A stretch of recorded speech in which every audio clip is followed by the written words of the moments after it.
नमो नमः दोस्तों।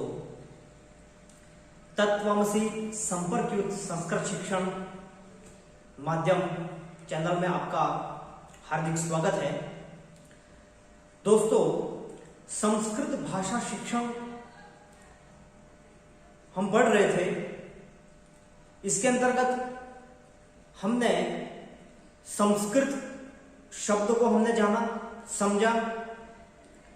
उसके बाद हमने भाषा क्या होता है, उसकी क्या विशेषताएं हैं, उसकी क्या प्रवृत्ति है, उसके बारे में हमने समझा और पढ़ा।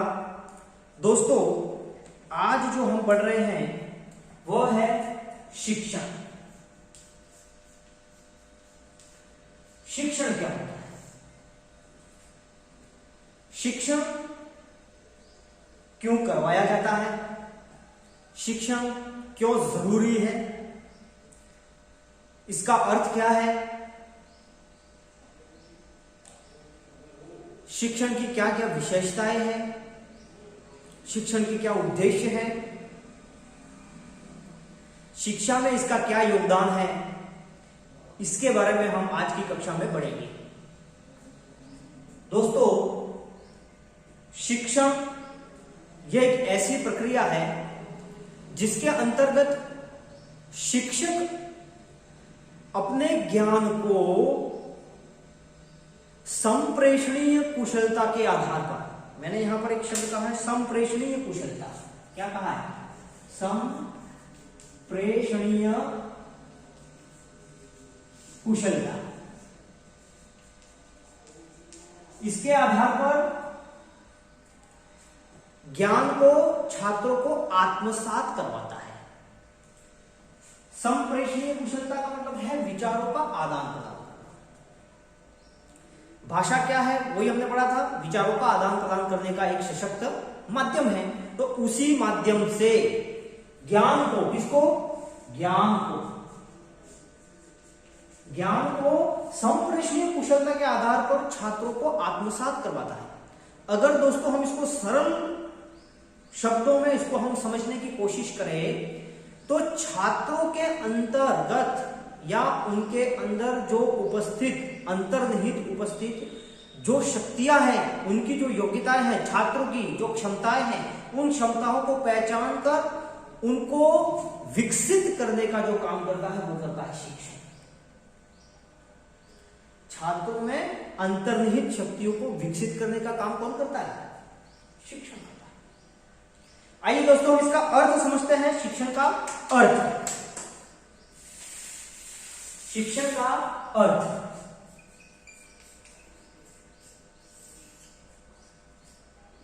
अंग्रेजी में इसके लिए शब्द का प्रयोग किया गया है, वो है टीचिंग।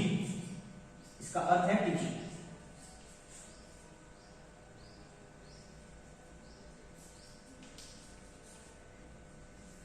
टीचिंग, ये इसका अंग्रेजी का मूल शब्द, हिंदी रूपांतरण है इसका टीचिंग।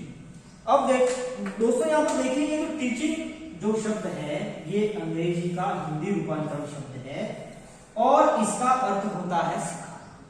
क्या अर्थ होता है इसका? सिखाना। सीखना यहां पे बोल सकते हैं सिखाना।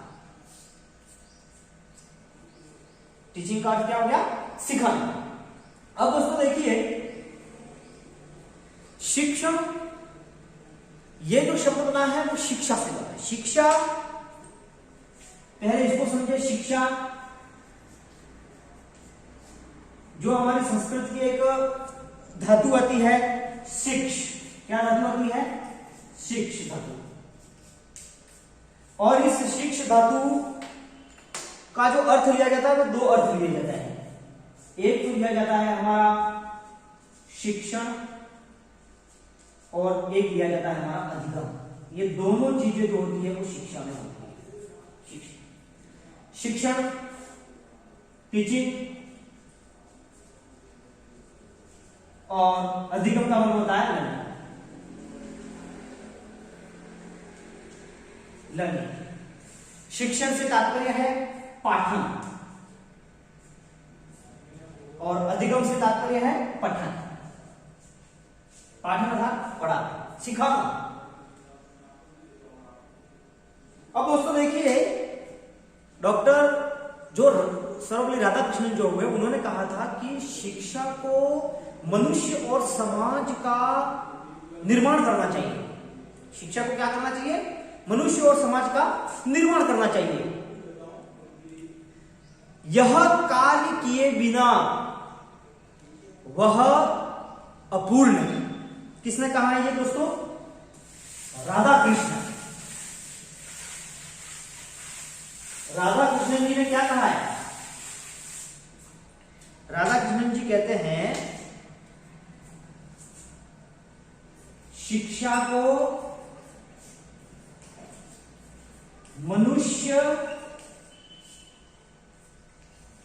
और समाज का क्या करना चाहिए? निर्माण करना चाहिए। यह कार्य किए बिना कौन सा कार्य? मनुष्य और समाज का निर्माण किए बगैर यह कार्य किए बिना वह अपूर्ण है। वह अपूर्ण है। शिक्षा को मनुष्य और समाज का निर्माण करना चाहिए, यह कार्य किए बिना वह अपूर्ण है। ये परिभाषा जो दी है शिक्षा के संबंध में, ये कहा है डॉक्टर राधाकृष्ण। डॉक्टर राधाकृष्ण इन्होंने कहा। दोस्तों, जब हम इसका अर्थ पढ़ते हैं, शिक्षण का अर्थ हम जब पढ़ रहे हैं, तो शिक्षण का अर्थ अगर हम संकुचित अर्थ अगर हम स्वीकार करते हैं, तो एक निश्चित इसके अंतर्गत दायरा होता है, निश्चित समय होता है, निश्चित स्थान होता है और निश्चित शिक्षण विधियां होती है। इनके द्वारा जो प्रदान किया गया जो ज्ञान है, जो शिक्षा है, वो है शिक्षण। संकुचित अर्थ, शिक्षण का संकुचित अर्थ हमें क्या बताता है? शिक्षण का संकुचित अर्थ। देखिए यहां पर शिक्षण का संकुचित अर्थ हमको क्या बताता है? संकुचित अर्थ, संकुचित का मतलब संक्रमण, जो निश्चित, जो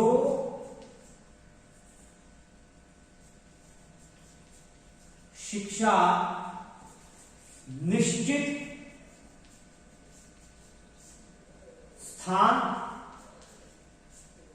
समय और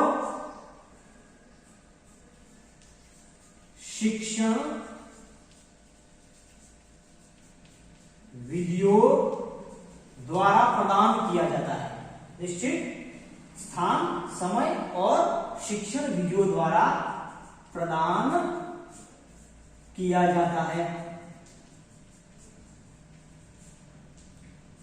ये हो गया हमारे शिक्षण का संकुचित। और इसका प्रमुख जो उदाहरण है वो हो जाएगा हमारा विद्यालयीय शिक्षा। कौन सी? विद्यालयीय शिक्षा।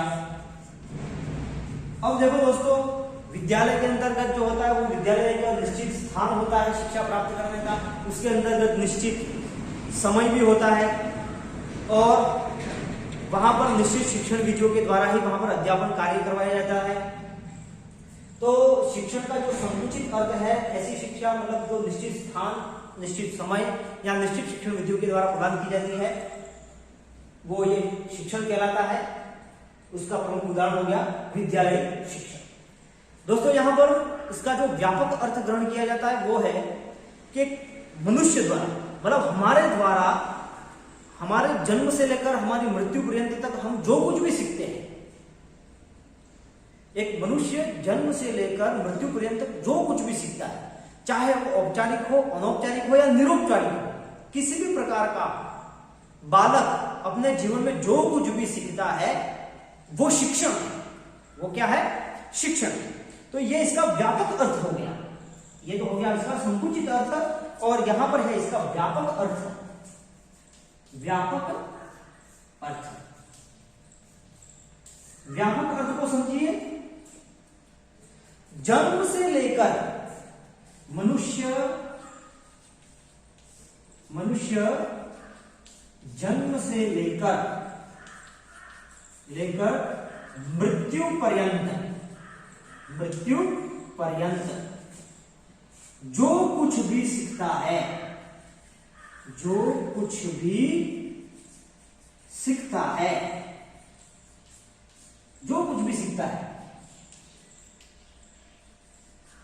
या हम कह सकते हैं औपचारिक,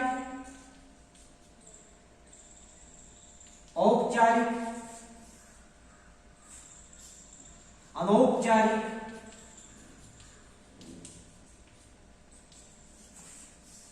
या हम कह सकते हैं निरौपचारिक।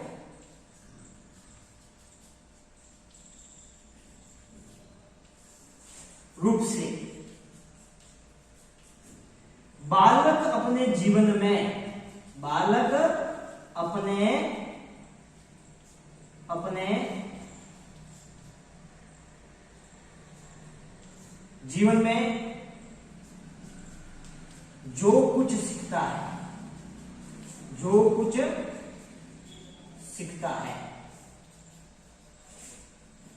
वह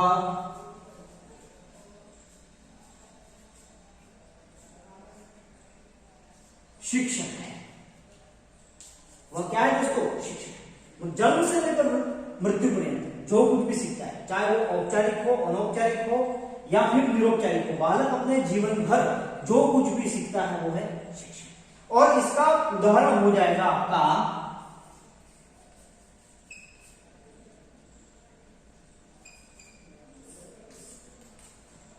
वो है परिवार,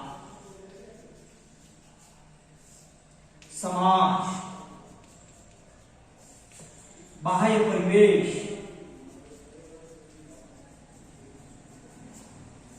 ये इसका और इसका सर्वोत्तम उदाहरण माना जाता है वो है परिवार।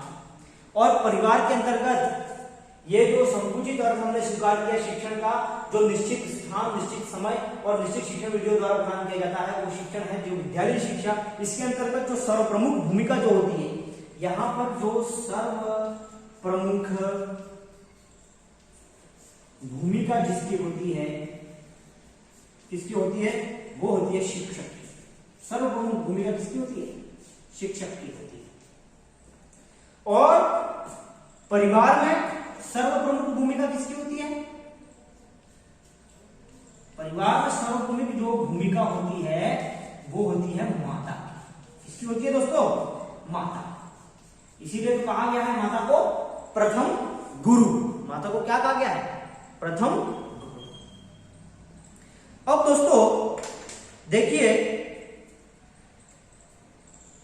यह हमने शिक्षण का संकुचित और व्यापक अर्थ मैंने आपको यहां पर बताया। अब जो पाश्चात्य विद्वान हुए जिन्होंने अपना अपना मत प्रस्तुत किया, जो अपनी अपनी परिभाषाएं बताई, आइए हम थोड़ी बहुत परिभाषाएं जो महत्वपूर्ण है, जो कि परीक्षा की दृष्टि से भी पूछी जा सकती है, ऐसी महत्वपूर्ण परिभाषाएं हैं जिनको हमें दिमाग में, हमारे मस्तिष्क में उनको याद रखना बहुत ही अत्यावश्यक है। तो देखिए दोस्तों, बीयू स्मिथ करके एक पाश्चात्य विद्वान हुए, इन्होंने कहा है शिक्षण अधिगम को उत्प्रेरित करने वाली एक पद्धति है। क्या कहा? बीयू स्मिथ ने क्या कहा? बीयू स्मिथ कहते हैं शिक्षण क्या है? शिक्षण क्या है? इन्होंने कहा शिक्षण अधिगम को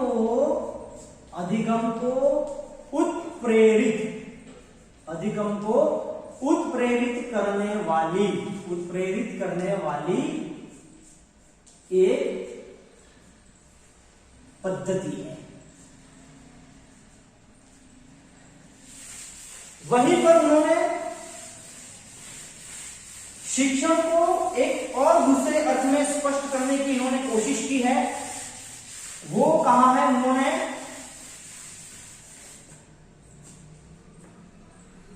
शिक्षण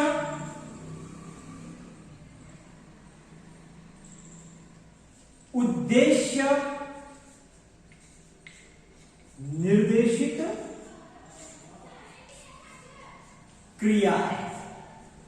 ये दो परिभाषाएं जो बताई गई है वो बीओ स्मिथ द्वारा बताई गई है। क्या कहा गया है दोस्तों, यहां पर देखिए बीओ स्मिथ क्या कहा इन्होंने, अधिगम को उत्प्रेरित करने वाली एक पद्धति। ये अधिगम को उत्प्रेरित करती है, उसको प्रेरित करती है, सीखने के लिए बालक को प्रेरित करता है। कौन करता है, शिक्षक। ये प्रेरणादायक होता है, शिक्षण जो होता है वो प्रेरणादायक होता है। वो सीखने, अधिगम का मतलब होता है सीखना। वो सीखने के लिए अपन को जो कुछ भी सीखने के लिए अपन को जो उत्प्रेरित करता है कि भाई ये सीखो, ये आपको सीखना चाहिए, वो है शिक्षण। और क्या कहा है यहां पर शिक्षण को, शिक्षण क्या है, शिक्षण है, ये दो परिभाषा में बताइए, शिक्षण उद्देश्य निर्देशित क्रिया है। मतलब यहां पर उद्देश्यों का निर्देशन किया गया है। शिक्षण के जो उद्देश्य बनाए गए हैं उन उद्देश्यों को निर्देशित करने की एक क्रिया है, ये प्रोसेस है। क्या है, प्रोसेस है। आगे दोस्तों एक और पाश्चात्य विद्वान आए हैं जिन्होंने कहा है कि शिक्षण एक प्रकार के ऐसे संबंध है, शिक्षण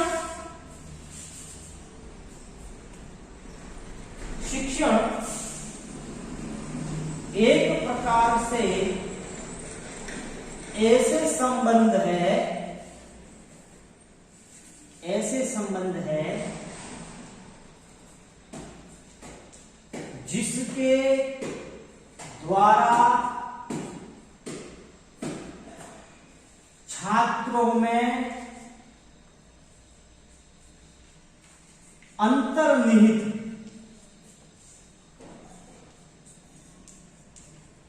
शक्तियों को विकसित करने का या विकसित करने में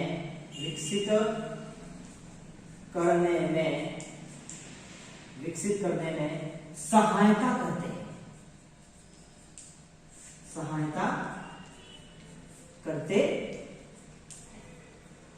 क्या है दोस्तों, शिक्षण एक प्रकार से ऐसे संबंध है जिसके द्वारा छात्रों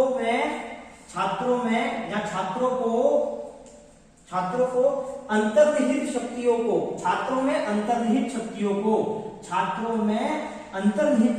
को विकसित करने में सहायता करते हैं। छात्रों में जो उनकी योग्यताएं हैं, जो उनकी क्षमताएं हैं, जो उनकी कुशलताएं हैं, उन कुशलताओं को पहचान कर उनको विकसित करने की क्या है, एक क्रिया। शिक्षण उसमें सहायता करते हैं। वहीं पर रायबर्ट ने कहा, वहीं पर उन्होंने कहा है शिक्षण के 3 बिंदु होते हैं। क्या कहता है, शिक्षण के कितने बिंदु होते हैं, शिक्षण के 3 बिंदु बताए। 3 बिंदु होते हैं, शिक्षक, शिक्षार्थी और पाठ्यक्रम या पाठ्य वस्तु जिसको अपन पाठ्यक्रम भी कहते हैं। इन तीनों बिंदुओं में संबंध स्थापित करना,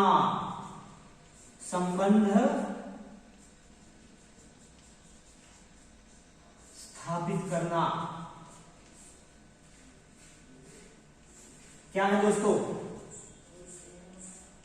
शिक्षण है। रायबर्ट ने यहां पर 2 अपने मत प्रस्तुत किए। पहला मत किया कि एक प्रकार के ऐसे संबंध है जिसके द्वारा छात्रों में जो अंतर्निहित शक्तियां हैं, जो क्षमताएं हैं, जो योग्यताएं हैं, उनको पहचान कर उनको विकसित करने में ये शिक्षण की सहायता करते हैं। वहीं पर उन्होंने दूसरी बात क्या बताई कि शिक्षण के 3 बिंदु होते हैं, और शिक्षक, शिक्षार्थी और पाठ्यक्रम। शिक्षक पहला हो गया शिक्षक, दूसरा हो गया शिक्षार्थी और तीसरा हो गया हमारा पाठ्य वस्तु या पाठ्यक्रम। इन तीनों बिंदुओं में संबंध स्थापित करना ही शिक्षण कहलाता है। ये बात बताई थी, किसने बताई? रायबर्ग ने बताई। रायबर्ग। दोस्तों, शिक्षण एक प्रकार का पारस्परिक प्रभाव है। पारस्परिक का मतलब एक दूसरे को प्रभावित करने वाला प्रभाव, एक दूसरे को प्रभावित करने का एक प्रोसेस है, जिसका उद्देश्य क्या है? दूसरे व्यक्तियों के व्यवहारों में वांछित परिवर्तन लाना। दूसरों व्यक्तियों के व्यवहार में वांछित परिवर्तन लाना, मतलब शिक्षण का यह उद्देश्य है कि व्यवहारों में वांछित परिवर्तन लाना, उसको कुछ न कुछ सिखाना। अगर आप कुछ सीखते हैं तो बिल्कुल हमारे व्यवहार में परिवर्तन आता है। हम जो कुछ भी सीखते हैं तो सीखने से हमारे व्यवहार में क्या आता है? परिवर्तन आता है। तो दोस्तों, यहां पर जो बात बताई है वो बात है ए.एल. गेल्स। ए.एल. गेल्स उन्होंने जो है, उन्होंने क्या कहा है? शिक्षण एक प्रकार से पारस्परिक प्रभाव है। शिक्षण एक प्रकार का पारस्परिक प्रभाव। क्या कहा है? शिक्षण एक प्रकार का पारस्परिक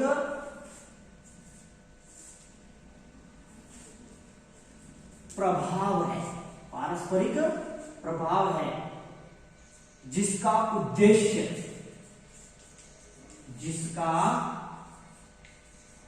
उद्देश्य क्या है? दूसरे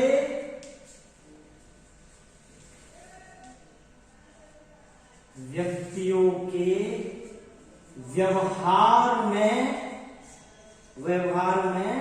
वांछित परिवर्तन लाना। वांछित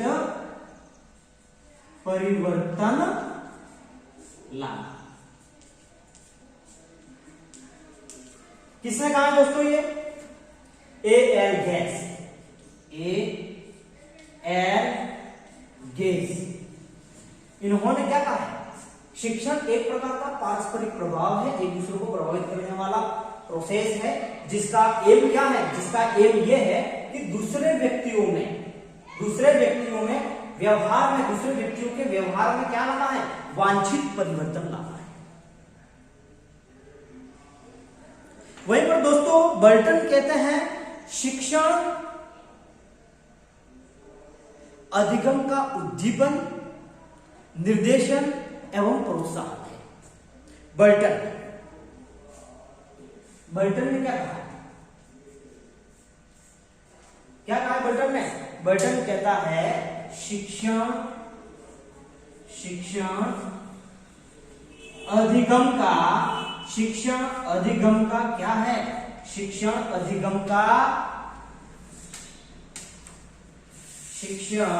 अधिगम का उद्दीपन,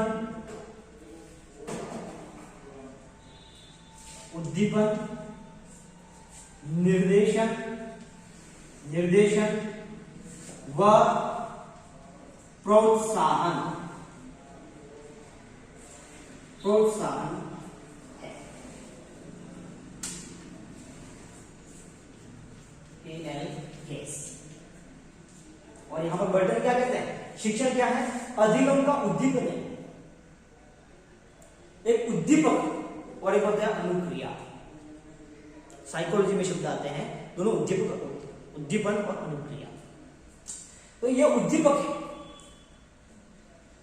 जैसे भोजन, उद्दीपक और अनुक्रिया में भोजन को देकर लार टपकाना उद्दीपक भोजन, और लार टपकाना अनुक्रिया।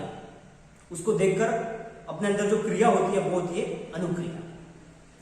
तो उद्दीपन, अधिगम का क्या है? उद्दीपन है। निर्देशन, ये जो शिक्षण करवाया जा रहा है इस ऑनलाइन YouTube चैनल के माध्यम से, तो आपको निर्देशित किया जा रहा है, आपको निर्देशन दिया जा रहा है। और दूसरी बात है, आपको प्रोत्साहित भी किया जा रहा है। मेरे द्वारा आपको प्रोत्साहित भी किया जा रहा है। मतलब शिक्षण जो है, शिक्षण में ये तीन चीजें आ गई, जो कि अधिगम का उद्दीपन भी है, निर्देशन भी है और प्रोत्साहन भी है। देखिए दोस्तों, बहुत ही अच्छी परिभाषा बताई है।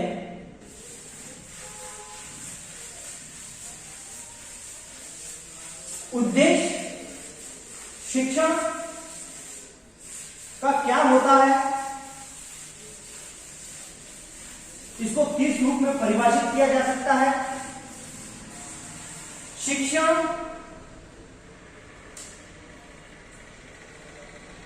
ये दिए जाने वाला एक निर्देशन, सीखने के लिए दिए जाने वाला एक निर्देशन। आप यहां पर शिक्षण क्या है ये सीख रहे हैं, और इसको सिखाने के लिए आपको मेरे द्वारा जो निर्देशन दिया जा रहा है वो क्या है, शिक्षा। तो इसको हम परिभाषित कर सकते हैं, सीखने के लिए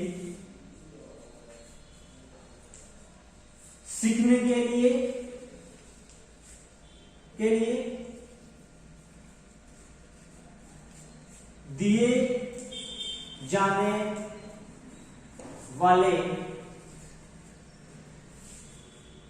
निर्देशन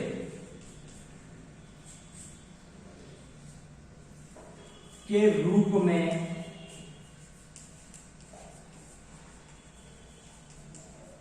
परिभाषित किया जा सकता है।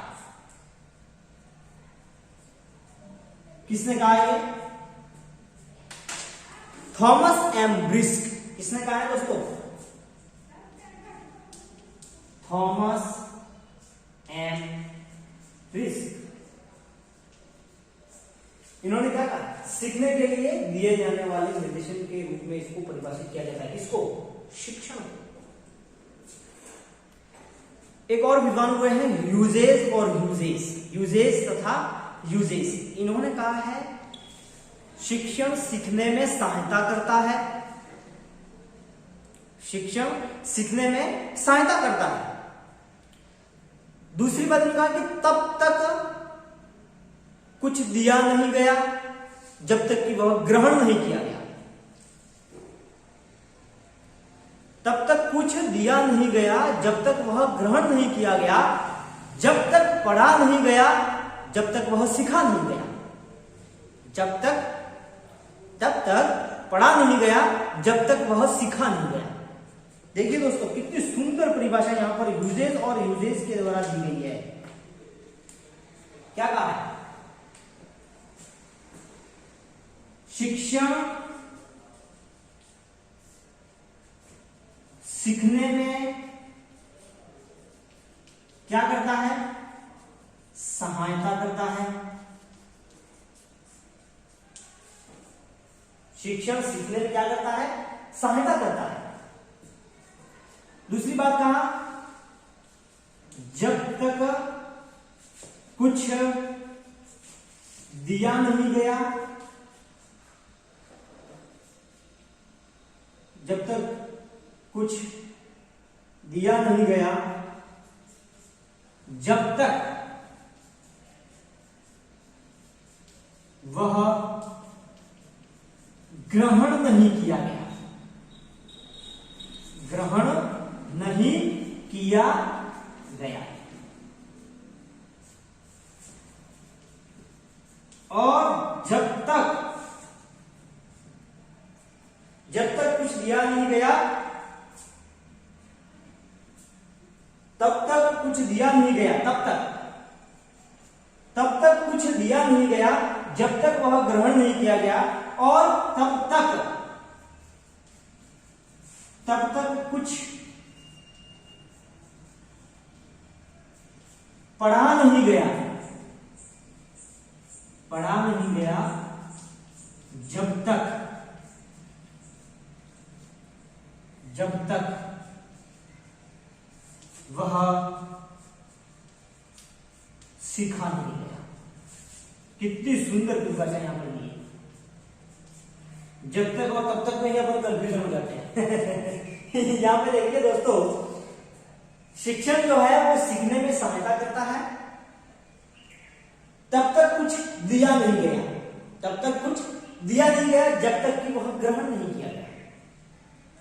अगर हम किसी को कुछ देते हैं, देंगे तब जाके वो सामने वाला ग्रहण करेगा, तो तब तक वो दिया नहीं गया जब तक वह ग्रहण नहीं किया गया। दूसरी बात क्या कही है, तब तक कुछ पढ़ा नहीं गया जब तक वह सीखा नहीं गया।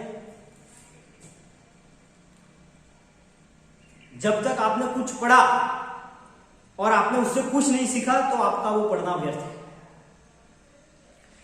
आपने पढ़ा वह तभी सफल है जब आपने उससे कुछ सीखा।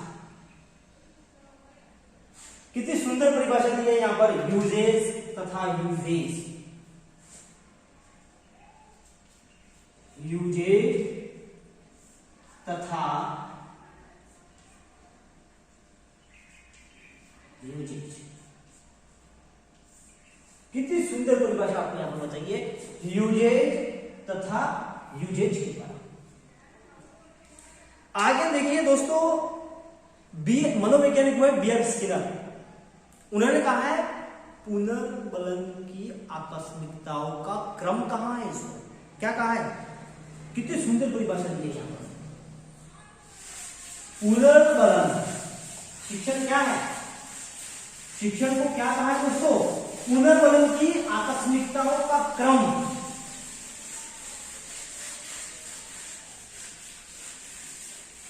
पुनर्बलन को क्या कहा है, आकस्मिकताओं का क्रम।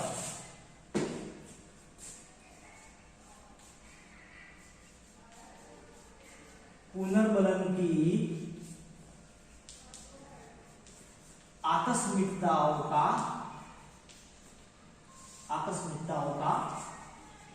क्रम।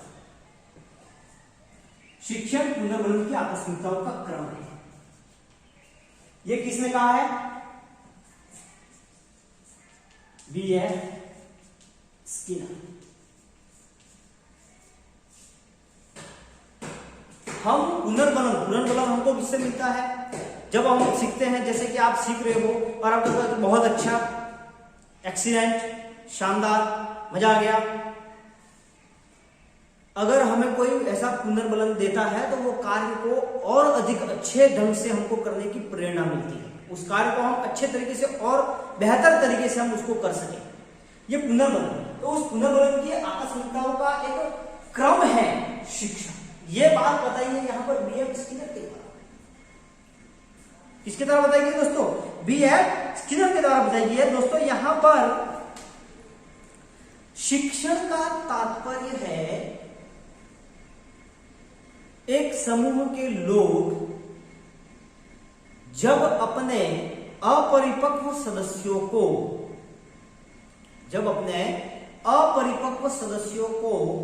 जीवन से सामंजस्य स्थापित करना सिखाते हैं।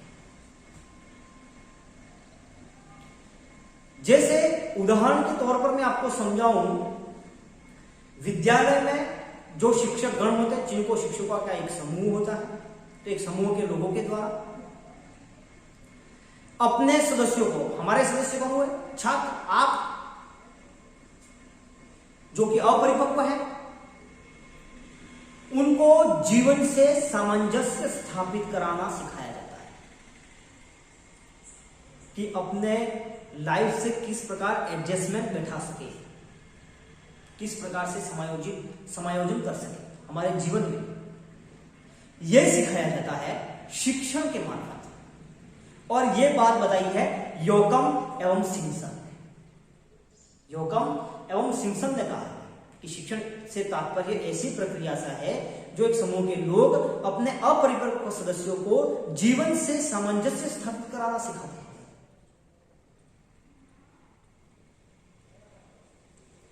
दोस्तों, आगे हमारे समक्ष एक प्रश्न उठता है, और वो प्रश्न उठता है कि शिक्षण क्या होता है,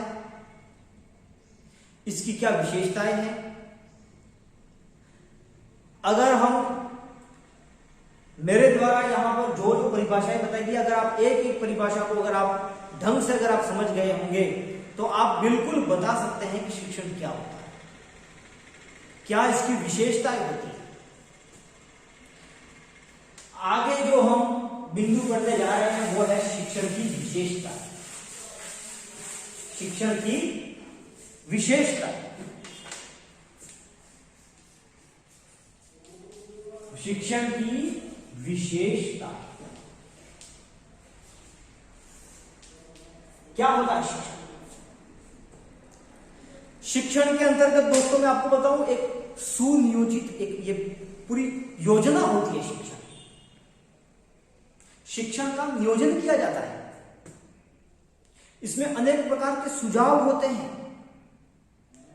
शिक्षण प्रेरणादायक होता है। शिक्षण के अंतर्गत प्रेम, दया और सहानुभूति होती है। यह एक निर्देशित, उद्देश्य निर्देशित क्रिया है, अर्थात इसमें निर्देशात्मक होता है। शिक्षण निर्देशात्मक होता है। दूसरी बात, शिक्षण के अंतर्गत आपका किसी प्रकार की कोई समस्या होती है तो समस्या का निदान किया जाता है, उसका उपचार किया जाता है, अर्थात यह निदानात्मक और उपचारात्मक होता है। शिक्षण व्यक्तिगत विभिन्नताओं पर आधारित होता है। हमारे सबकी जो अलग अलग हमारी सब विभिन्नताएं होती है हमारे अंदर, तो यह शिक्षण जो होता है वो व्यक्तिगत विभिन्नताओं पर आधारित होता है। तो दोस्तों आइए हम इसको नोट डाउन करते हैं। शिक्षण की विशेषताएं, प्रथम विशेषता तो इसकी होगी कि शिक्षण क्या होता है भाई? शिक्षण होता है हमारा प्रेरणादायक। अगर मैं आपको दूसरी बात बताऊं तो ये हो गया है निर्देशात्मक।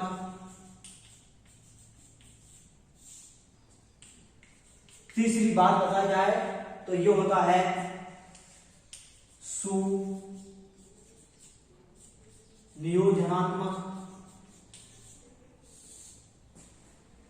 चौथी विशेषता अगर आपको बताई जाए तो व्यक्तिगत विभिन्नताओं के आधार पर, व्यक्तिगत विभिन्नताओं पर आधारित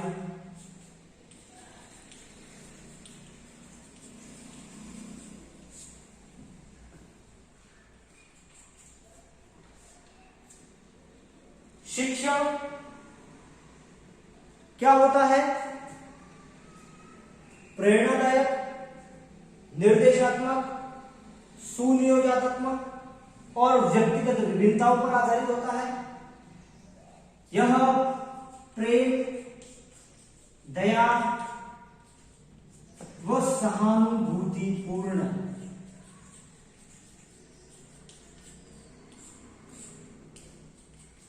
होता है। अगर आप अपने छात्रों से प्रेम नहीं करेंगे, उन पर दया नहीं दिखाएंगे, उनसे अगर आप सहानुभूतिपूर्ण व्यवहार नहीं करेंगे तो आपका शिक्षण निष्फल हो जाएगा। बालक कुछ सीखेगा ही नहीं। तो दोस्तों प्रेम, दया और सहानुभूतिपूर्ण होता है। दूसरी बात बताऊं दोस्तों, यहां पर जो शिक्षण होता है, शिक्षण निदानात्मक व उपचारात्मक होता है। निदानात्मक व उपचारात्मक होता है। दूसरी बात है, शिक्षण निरंतर प्रवाहमान होना चाहिए, अर्थात उत्तरोत्तर उसकी प्रगति होनी चाहिए। शिक्षण ऐसा होना चाहिए, मतलब शिक्षण प्रगतिशील होता है। इसका एक और विशेषता हम बता सकते हैं, सातवीं विशेषता, शिक्षण क्या होता है? शिक्षण प्रगतिशील।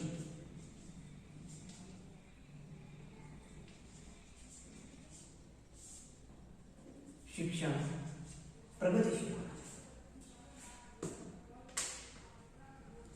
दूसरी बात, शिक्षण जनतंत्रात्मक या लोकतंत्रात्मक होना जरूरी है। एक तंत्रात्मक नहीं होना चाहिए, लोकतंत्रात्मक होना चाहिए। शिक्षण की एक और विशेषता, आठवीं विशेषता है, शिक्षण की क्या विशेषता है? लोकतंत्रात्मक। लोकतंत्रात्मक यहां से प्रश्न उठते हैं शिक्षण की विशेषताओं के आधार पर शिक्षण में कौन सा कथन सही है, कौन सा कथन गलत है। क्या शिक्षण प्रेरणादायक होना चाहिए, शिक्षण निर्देशात्मक नहीं होना चाहिए, सुनियोजनात्मक होना चाहिए, व्यक्तिगत विभिन्नताओं पर आधार चाहिए, कौन सा कथन सही है, कौन सा कथन गलत है, इस आधार पर भी आपको प्रश्न यहां से पूछा जा सकता है। इसलिए एक एक विशेषता, कंसेप्ट क्लियर होना चाहिए अपना, एक एक पॉइंट बिल्कुल माइंड में सेट हो जाना चाहिए। एक एक विशेषता इसकी, यहां से प्रश्न उठने की पूर्णतः निश्चित संभावना होती है। कौन सा कथन सही है, कौन सा कथन गलत है, इस आधार पर भी यहां पर प्रश्न पुट आउट किया जा सकता है। दूसरी बात मैं आपको बताऊं, शिक्षण की विशेषताओं के अंतर्गत कि शिक्षण प्रेरणादायक होता ही है, यह व्यक्तिगत विभिन्नताओं पर आधारित होता है, बालकों को सृजनशील बनाता है, उसको क्रियात्मक ढंग से, मतलब उसमें क्रियात्मक दृष्टिकोण का विकास करता है। ये इसकी विशेषताएं हैं शिक्षण की। आगे देखिए दोस्तों, इन्हीं विशेषताओं के आधार पर हम इनके उद्देश्यों का निर्धारण करते हैं। इन्हीं विशेषताओं के आधार पर, ये जो एक एक विशेषता है, उस एक एक विशेषता के आधार पर हम शिक्षण के उद्देश्यों का निर्धारण करते हैं। शिक्षण के उद्देश्य क्या क्या होना चाहिए, शिक्षण का उद्देश्य क्यों करवाया जाता है,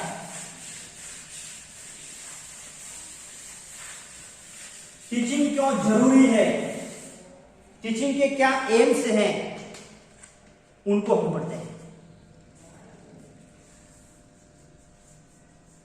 शिक्षण के उद्देश्य दोस्तों, यहां पर देखिए, शिक्षण किसके लिए करवाया जाता है? बालक के लिए, छात्र के लिए, शिक्षार्थी जो सीखने वाला होता है उसके लिए शिक्षण करवाया जाता है। तो सर्वप्रथम तो हमें शिक्षण का उद्देश्य क्या होना चाहिए? बालक का सर्वांगीण विकास। पहला, बालक का सर्वांगीण विकास।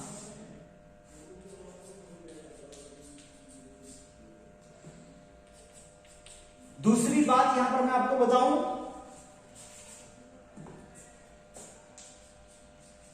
बालक को हमें अच्छा नागरिक बनाना है। बालक को अच्छा, सुयोग्य,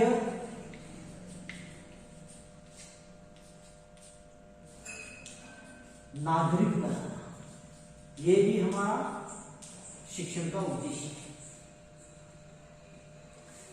बालक में शिक्षण के प्रति रुचि पैदा करना, बालक में शिक्षण के प्रति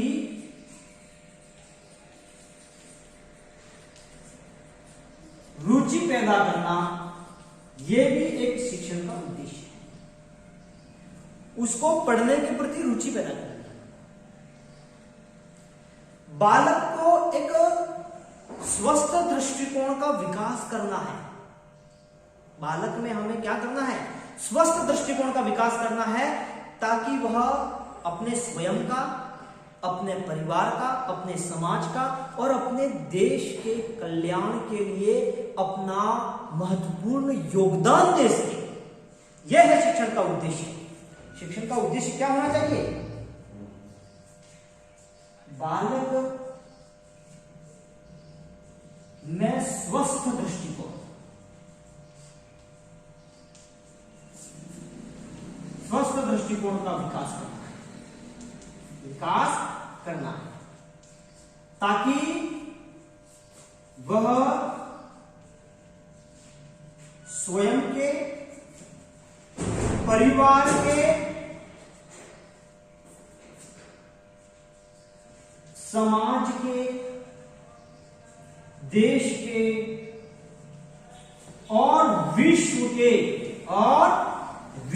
के के कल्याण के लिए, विश्व के कल्याण के लिए अपना महत्वपूर्ण योगदान प्रदान कर सके, अपना महत्वपूर्ण योगदान प्रदान कर सके, प्रदान कर, यह होना चाहिए शिक्षण का उद्देश्य। उनको ऐसा ज्ञान देना जिससे उनके अंदर की छिपी हुई प्रतिभाएं, उनके अंदर स्थित जो शक्तियां हैं, जो क्षमताएं हैं, जो योग्यताएं हैं, उनका वह अधिकतम उपयोग कर सके। यह है शिक्षण का उद्देश्य। लिखिए इसको,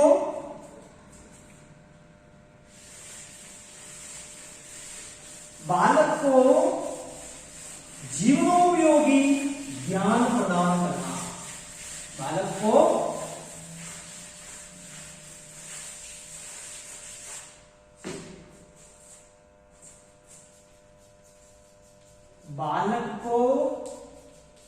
जीवनोपयोगी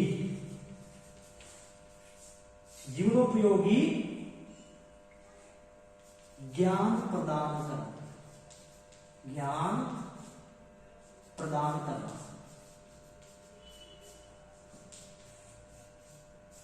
ताकि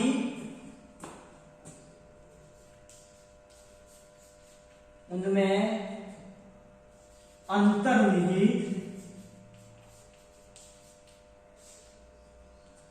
शक्तियों, क्षमताओं, योग्यताओं और कुशलताओं का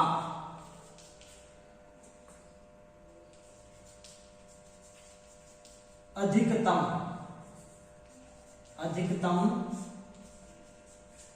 उपयोग कर सके। कौन? बालक।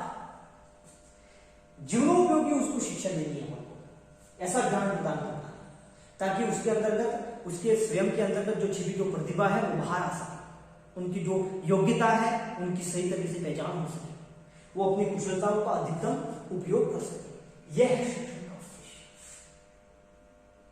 दोस्तों, यहां पर हमें उनके कॉन्फिडेंस लेवल को बढ़ाना है, इंक्रीज करना है, छात्रों में आत्मविश्वास को बढ़ाना है। यह भी एक शिक्षण का उद्देश्य है। लिखिए यहां पर, आत्मविश्वास को बढ़ाना।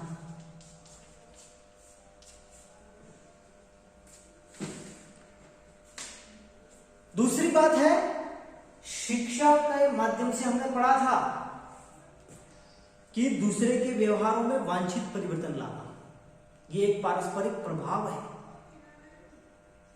तो हम यहां पर इसका शिक्षण का एक और उद्देश्य अपन निर्धारित कर सकते हैं। क्या उद्देश्य निर्धारित कर सकते हैं?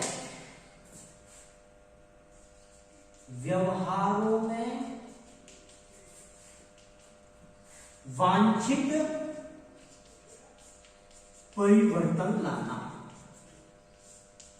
वांछित परिवर्तन लाना। हमें उनकी मूल प्रवृत्तियों को सही दिशा देनी है। प्रेम, दया, सहानुभूति, युयुत्सा, जिज्ञासा, उनकी जो जिज्ञासा है, बालक की जो जिज्ञासा है, उनमें जो क्रोध की भावना है, कामेच्छा, ये उनकी मूल प्रवृत्तियां हैं। उन मूल प्रवृत्तियों को हमें सही दिशा में मोड़ना है, और सही दिशा में मोड़ने का काम सिर्फ शिक्षक कर सकता है। कौन कर सकता है? शिक्षक कर सकता है। अगर हम उसको सही दिशा नहीं देंगे तो बालक जो है वो कुछ भी बन सकता है, असामाजिक तत्व के रूप में भी अपने स्वयं का निर्माण कर सकता है। इसलिए यह भी शिक्षण का उद्देश्य है। क्या है? बालक की बालक की मूल प्रवृत्तियों को सही दिशा देना, यह भी इसका उद्देश्य है। दूसरी बात, हमें उनमें संवेदनशीलता को बनाना है। बालकों को संवेदनशील बनाना है, यह भी एक इसका उद्देश्य है। संवेदनशीलता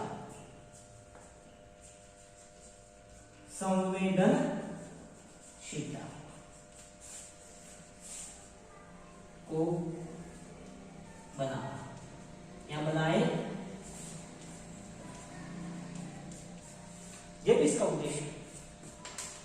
दोस्तों यहां पर छात्र जो है, छात्रों में हमें उनमें नेतृत्व क्षमता का विकास करना है, वह स्वयं निर्णय ले सके। छात्रों को, जैसे कि विद्यालय में चला जाता है समाजोपयोगी उत्पादक SCPW, आपने नाम सुना होगा SCPW, उसमें छात्रों को क्या समझा, वही नेतृत्व क्षमता का तो गुण विकसित किया जाता है उसके अंतर्गत।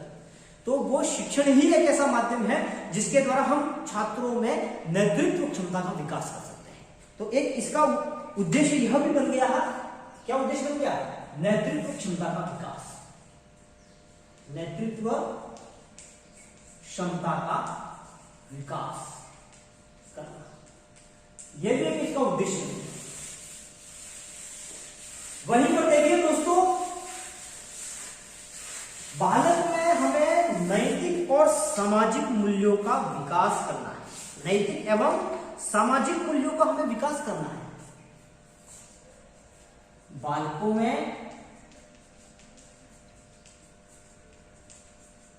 नैतिक एवं सामाजिक मूल्यों का विकास करना है।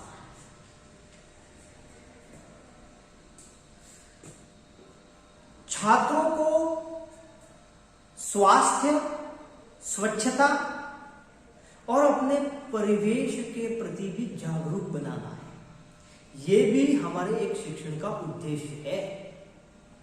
छात्रों को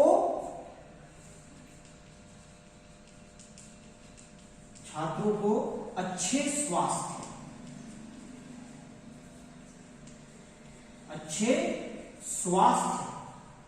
स्वच्छता और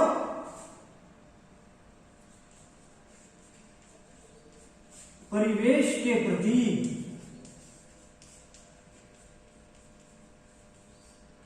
जागरूक करना भी है शिक्षण का उद्देश्य। दोस्तों यहां पर हम कह सकते हैं कि शिक्षण का जो मुख्य और महत्वपूर्ण उद्देश्य है वो है सीखने की जो प्रक्रिया है, उस सीखने की प्रक्रिया को आपको रुचिकर बनाना है, बोधगम्य बनाना है, व्यावहारिक बनाना है और आनंददायी बनाना है। यह है शिक्षण का मुख्य उद्देश्य, महत्वपूर्ण। शिक्षण का जो महत्वपूर्ण उद्देश्य है वो क्या है, वो है सीखने की जो प्रक्रिया है,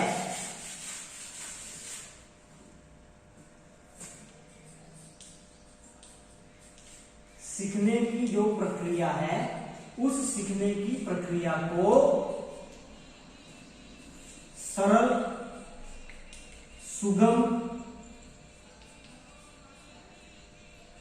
रुचिकर, आनंददायी,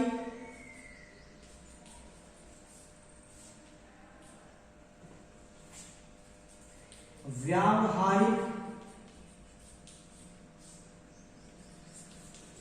और बोधगम्य बनाना है। क्या बनाना है दोस्तों, बोधगम्य बनाना।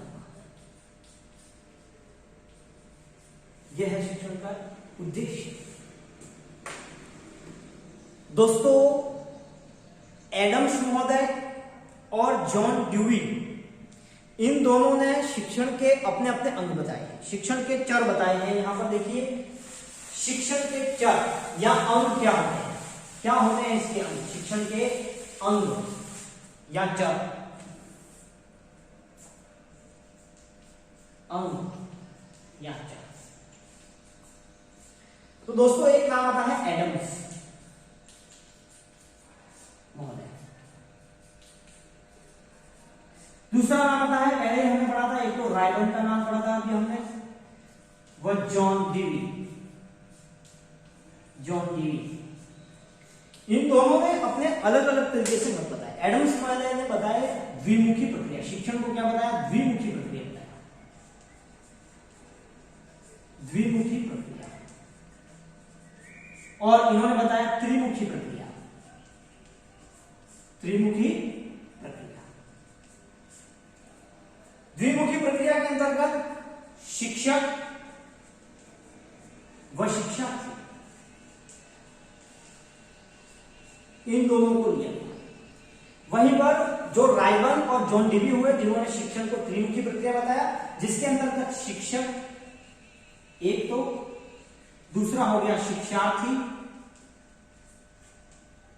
और तीसरा हो गया पाठ्यक्रम।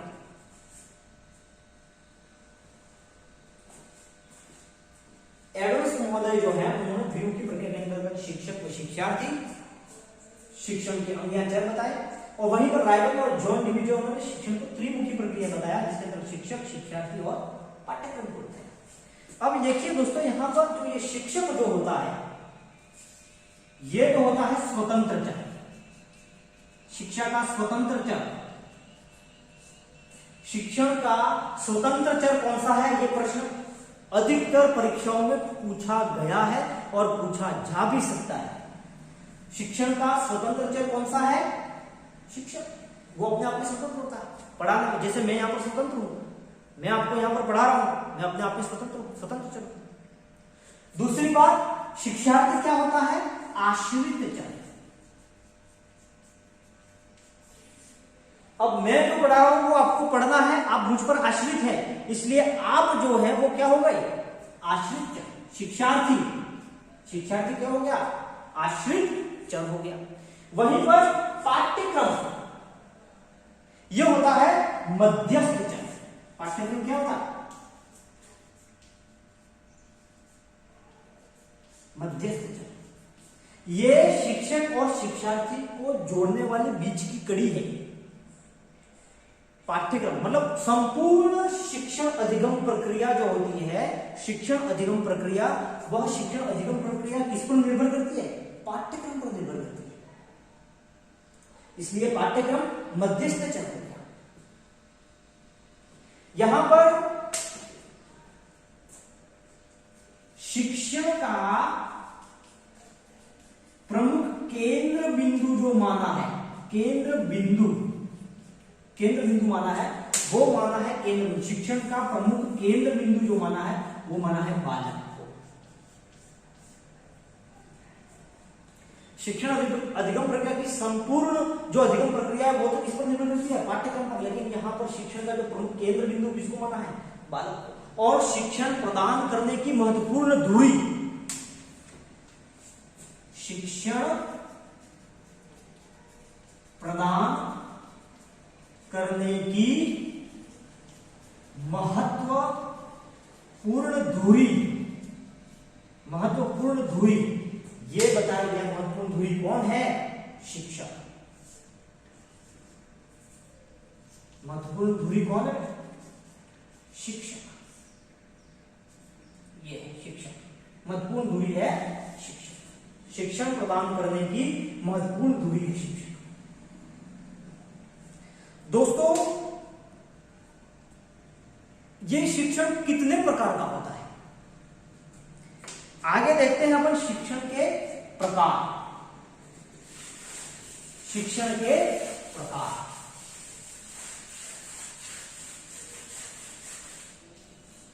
शिक्षण के प्रकार।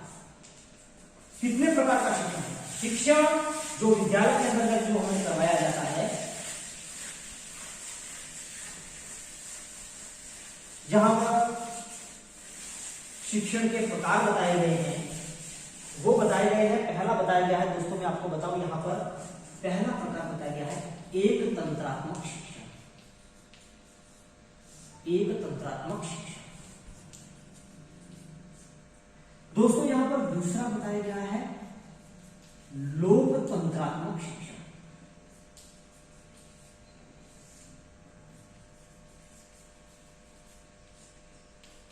और दोस्तों यहां पर तीसरा बताया है हस्तक्षेप रहित शिक्षण। ये 3 प्रकार के शिक्षण पाए जाते हैं, एक तंत्रात्मक शिक्षण, लोकतंत्रात्मक शिक्षण और हस्तक्षेप रहित शिक्षण। अब आइए दोस्तों हम एक एक को पढ़ते हैं कि एक तंत्रात्मक शिक्षण क्या होता है। तो एक तंत्रात्मक शिक्षण में शिक्षक जो होता है वो होता है प्रमुख और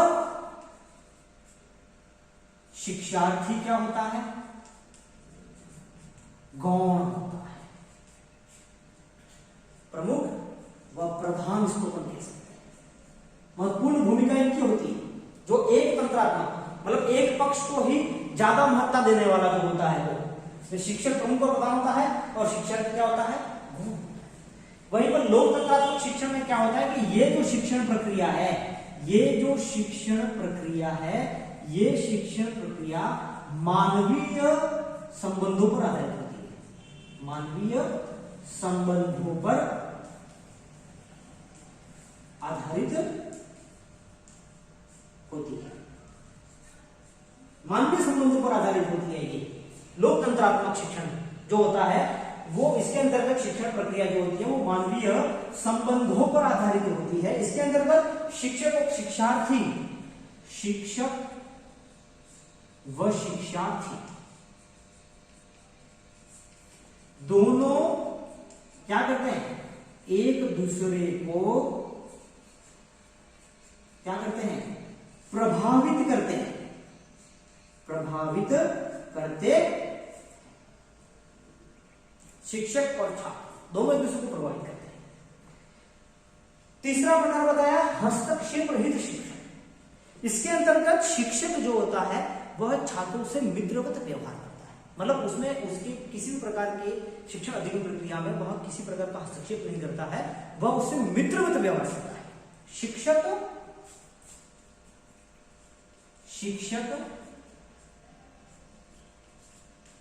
शिक्षार्थी से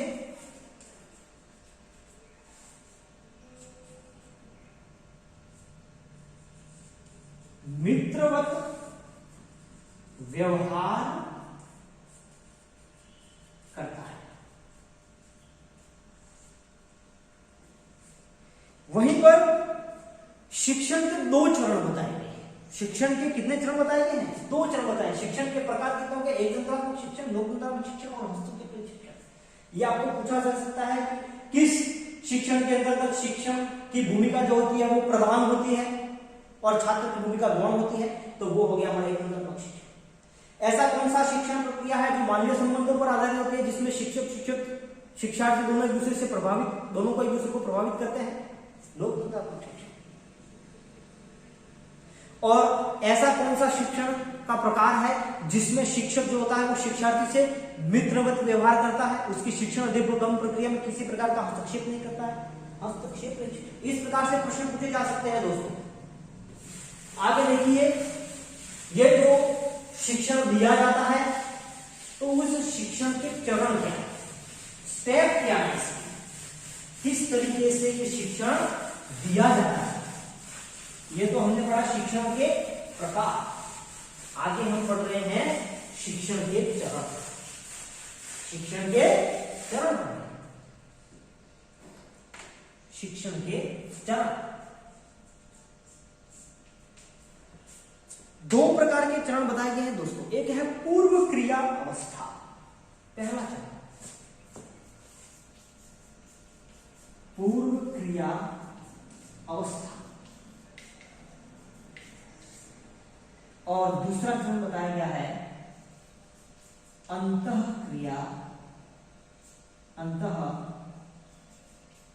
प्रक्रिया अवस्था।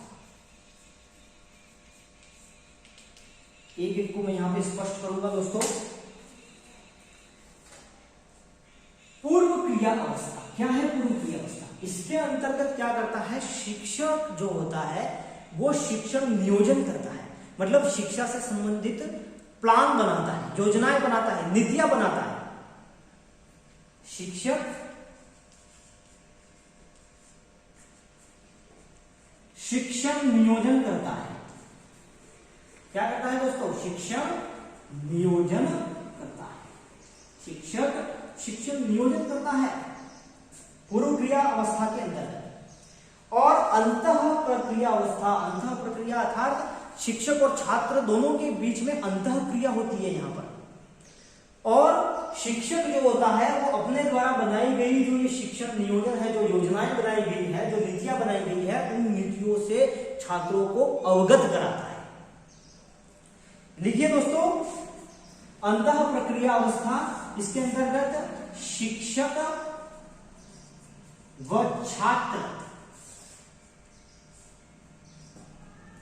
के मध्य अंतः क्रिया इंटरैक्शन, अंतः क्रिया होती है। शिक्षक क्या करता है? शिक्षक क्या करता है? शिक्षक छात्रों को नीतियों से अवगत कराता है, अवगत कराता है।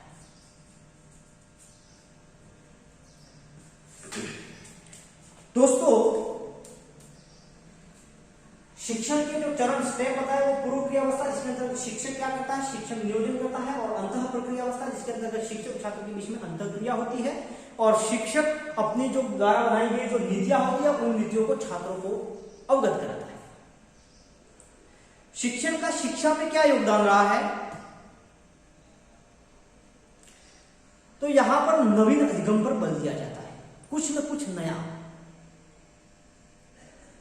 जो शिक्षा के जो उद्देश्य है, जो लक्ष्य है, उनका वो स्पष्ट निर्धारण करता है। जो भी शैक्षिक लक्ष्य है उनको प्राप्त करने की कोशिश करता है शिक्षक। जो भी शिक्षा के विभिन्न जो प्रारूप है उन प्रारूपों को यह विकसित करने का काम करता है, नवाचार लाने की कोशिश करता है। दोस्तों, आज की ये जो हमारी कक्षा थी वो थी शिक्षण के आधार पर। संस्कृत भाषा शिक्षण क्या होता है, संस्कृत क्या है, भाषा क्या है और शिक्षण क्या है, इस तीनों शब्दों को मैंने यहां पर आपको विस्तृत रूप में स्पष्ट किया है। ये तीनों जो शब्द है, संस्कृत, भाषा और शिक्षण, यहां से प्रश्न अधिकतर परीक्षाओं में पूछे गए हैं, लेकिन यहां पर आपका कंसेप्ट क्लियर नहीं होने के कारण हम क्या समझते हैं ये आउट ऑफ सिलेबस आ गया। दोस्तों, अगर आप जिस चीज को पढ़ रहे हो, अगर उसके बारे में अगर आप विस्तृत जानकारी प्राप्त कर लेते हैं तो वो कोई आउट ऑफ सिलेबस नहीं होता है। आपका कंसेप्ट क्लियर होना चाहिए। और यहां से प्रश्न पुट आउट हुए, मैंने आज ये जो कक्षा पढ़ाई है उसमें एक भी बिंदु ऐसा नहीं होगा जहां से कोई प्रश्न पुट आउट नहीं किया गया हो किसी भी परीक्षा में। तो दोस्तों, मेरे इस वीडियो को पूरा देखें, ध्यान से देखें, पहले समझे। अगर आपको मेरा यह वीडियो पसंद आया हो तो उसको आप लाइक जरूर करें। और दोस्तों, कमेंट बॉक्स में आप अपना कमेंट श्योर करें।